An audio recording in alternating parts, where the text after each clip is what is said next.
로마서 5장입니다. 로마서 5장은 전반부 1장에서 8장은 구원론 전반의 원리에 대해 설명하고 있습니다.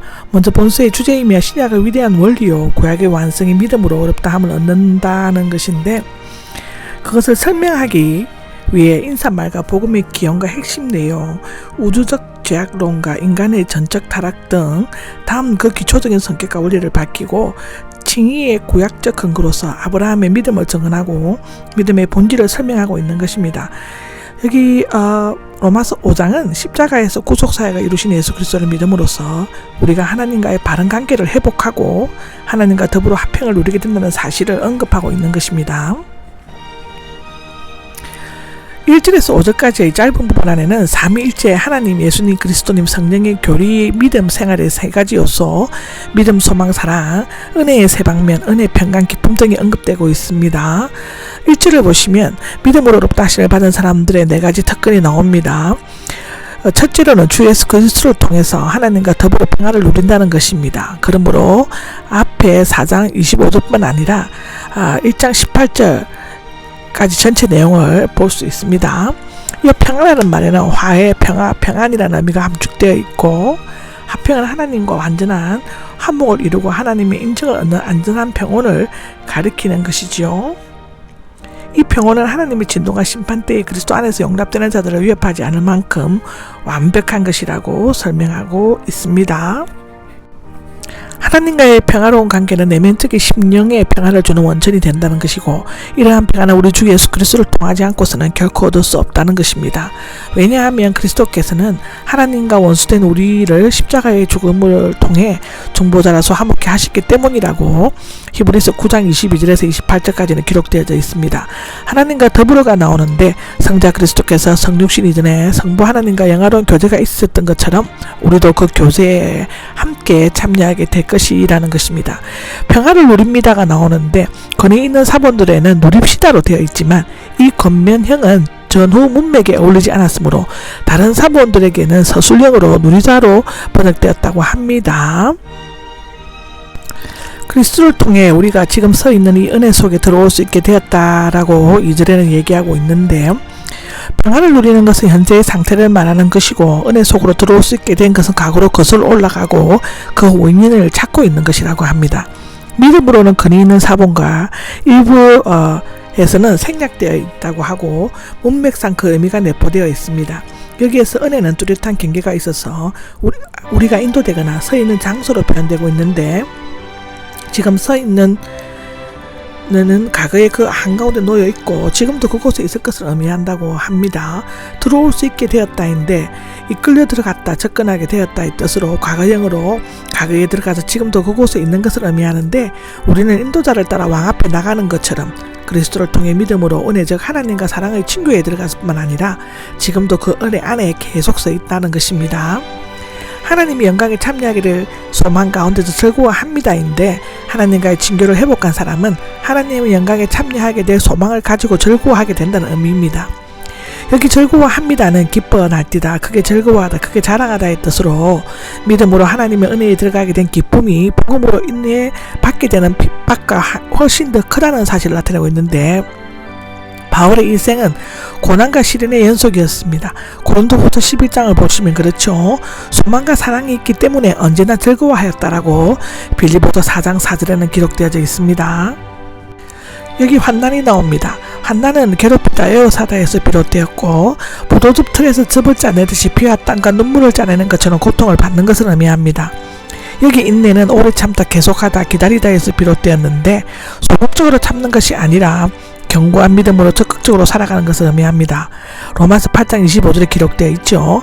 인내는 단련받고 인정받는, 신뢰할 수 있는 인격을 낳으며 소망의 확신을 준다고 기록하고 있습니다. 여기 우리가 알기가 나오는데, 주격 남성 분사라고 합니다. 하나님의 영광을 바라는 소망은 육적인 지식과는 달리 영적인 체험을 통해서 얻어지는 지식을 나타내죠. 연단된 인격인데, 시험에서 합격하다, 시련을 주다, 분별하다, 입증하다에서 비롯되었습니다. 인격, 시험된 것, 성숙한 인격, 이겨내는 강한 끈기의 뜻인데, 몇 번이고 불 속에 들어가서 달리는 금이나 멍금 같이 굳세고 순수하고 성숙되고 연단된 인격이나 본격을 나타낸다고 기록되어져 있습니다. 여기 소망은 신약에서는 언제나 좋은 일에 대해 사용되고 있고, 이 소망은 공상과는 달리 연단된 인격에서 솟아나며 부활에 대한 소망을 구체화하고 있다고 우리는 기록하고 있습니다. 성령을 통해 하나님의 사랑이 우리에게 부어졌다라고 5절에 나오는데, 사막을 여행하는 사람은 때로 숲과 물이 풍부한 오아시스를 바라보면서 가까이 접근하지만 혼란이 사라져버릴 때 부끄럽게 생각하고 크게 실망합니다. 이와 같이 헛된 믿음이나 소망은 부끄러움을 당하게 되고 실망으로 끝나게 되지만, 그리스도의 소망에는 결코 그런 일이 결코 일어나지 않습니다. 그 이유는 우리 가운데 계시고 역사하시며 하나님의 약속을 보증해 주시는 성령을 통해 하나님의 사랑이 물처럼 실제로 넘치도록 우리에게 부어졌기 때문입니다. 여기 부어졌다는 완료형으로 과거에 부어진 상태가 지금도 계속되고 있는 것을 나타내는 것이죠. 그리스도께서 죽으셨습니다인데, 우리가 아직 연약할 때 원래 연약은 도움을 받을 수 없는, 소망이 없는 육체에 대해서는 표현입니다. 여기에서 영적 윤리적인 의미로 사용되고 있으며, 그리스도를 만나기 이전에 자연인이 구원의 소망이나 그 길을 찾을 만한 아무런 힘이 없음을 의미하는 것입니다. 다른 구절에는 아직 죄인이었을 때가 나오는데, 아직 원수가 되었을 때로 표현되고 있습니다. 정해진 때에는 때를 따라 정해진 시기에 적절한 때에 등을 의미하며, 예수 그리스도의 탄생과 죽으심이 하나님의 뜻과 계획에 의한 것임을 나타내는 것이죠. 갈라디아서 4장 4절, 고린도후서 6장 2절을 보시면 됩니다. 하나님께서 인류의 구속을 큰일을 행하실 때에는 막연하신 시기가 아니 만세 전부터 예정하신 계획에 따라 적절한 때에 하시는 것이죠. 우리는 성경을 보면 그걸 알 수 있습니다. 정말로 구체적으로 모든 게 정해져 있습니다. 몇백 년, 몇천 년이 흘러도 이루어지는 일이 있습니다.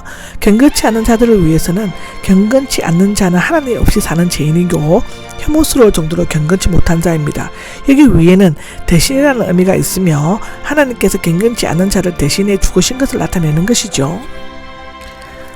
의로운 사람, 선한 사람인데, 여기 의로운 사람은 하나님의 율법에 합당하고 정의의 차원에 있는 사람이며, 선한 사람은 인정이 많은 사람으로 다른 사람에게 사랑과 덕을 베푸는 사람입니다.